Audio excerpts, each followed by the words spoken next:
Anila Singh, there are two questions in all of this. Yes, the cops did act, as the sun rose, 6 of the accused were arrested. But two questions remain.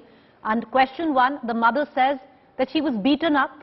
The father was beaten up and they went to lodge the complaint. It took a blocking of a road, that video going viral, for the police to actually step in. Question number two, madam, is the fact that now there is an angle of love jihad which is being built around this case, which is not true.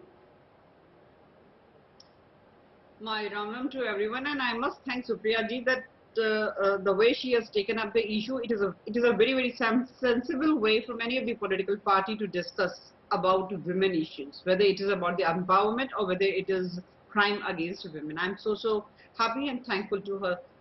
Secondly, Preeti, just now you said that parents of the girls were mishandled by the police administration. Then they have to do some sort of dharna, then the action was taken. If police mishandled them, then definitely people responsible about this thing are going to be punished without any doubts about it. And secondly, you are talking about love jihad. We cannot deny that this might be one of the cases of love jihad, because we have seen that this is a raw reality which not only happens in our country. Madam, how? And secondly, facts are going to be revealed. It is too early to comment on that. I'm not denying. Then if it's too early to comment on that, why build a case of love jihad which isn't true? Preeti, I'm saying that it might be the case of love jihad and we should wait. We should wait for the facts to come out. I am not saying for certain here, but I'm not denying. Madam, we insult the victim when we attach motive, which is love jihad, to a crime which is gang rape, murder. This has happened earlier also, when girl asked when boy asked Hindu girl. Ma'am, there was a Hindu man involved as a prime accused. Photo is Hindu, is not Muslim. Happened earlier also. I am not denying. I'm not saying yes, it is the case of love jihad, and I'm not denying also. But I am waiting for the facts to come out. Then only I will be able to say for certain that why it happened. Was it a case of love jihad or was it simply crime against women? Ms. Vinay, I'll just come to you. I just want to bring in Ghanshyam Tiwari into this conversation as well. Ghanshyam Tiwari, your party is charged of trying to make a quick political buck at the back of the tragedy that has taken place in Lakhimpur Kheri. Good evening, Preeti, to you, the viewers and fellow co-panelists. This horrific, terrible incident would shake every family in India. Every girl, every woman would be shaken. And when this is given the kind of color BJP gives it, they are further shaken. BJP has 3 responses towards crime against women.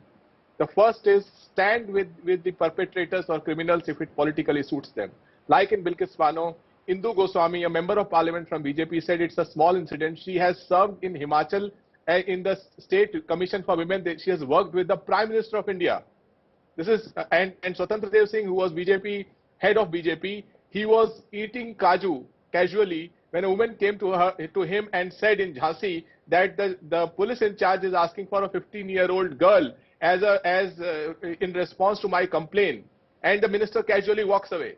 This is their step 1 of political response. Step 2 of their political response is look at the color. UP reports 60,000 cases of crime against women, nearly 3,000 rapes. How many colors will BJP see? Whether any of the incidents, any of their measures, policy measures, have them ineffective? What happened to the anti-Romeo squad? Tell anybody what is one single measure this government has taken that will stop such crimes against women, whether it is in Uttar Pradesh or across the country. This government is too happy saving the perpetrators when it politically suits them, standing by them, such as in Hathras. The same police officer who was saying that we must act sensitively, in the case of Hathras, acted insensitively, victim shaming. So they have resorted to victim shame. I think this must be a very, very political issue.